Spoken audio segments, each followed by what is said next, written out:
বিদ্যা, বুদ্ধি, যুক্তি, জ্ঞান সবগুলো দিয়ে যখন মোকাবেলা করতে ব্যর্থ হয়, তখন ব্যর্থ লোকরা মিথ্যা টেক দিয়ে প্রতিপক্ষকে মোকাবেলা করার চেষ্টা করে। যারা আমাদের প্রার্থীদের সাথে জ্ঞান, বুদ্ধি, বিবেক, যুক্তি কোনো দিক দিয়ে মোকাবেলা করতে পারছে না, এই জন্য এরা নতুন করে ঠেক লাগাইয়ে আমাদের প্রার্থীদেরকে বিতর্কিত করার চেষ্টা করছে। তাদের এই চেষ্টা কখনো সফল হবে না। 12 ফেব্রুয়ারি নির্বাচন অনুষ্ঠিত হতে যাচ্ছে, সেক্ষেত্রে নির্বাচন কমিশনের উপর আপনাদের প্রধান প্রতিপত্তি আমরা আশাবাদী মানুষ।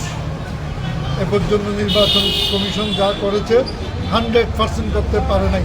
তারপরও আমরা আশা করব নির্বাচন কমিশনকে আমি অনুরোধ করেছিলাম, আমাদের সাথে তাদের সংলাপ হয়েছে, তারা স্বীকার করেছে আমাদের দাবির প্রতি।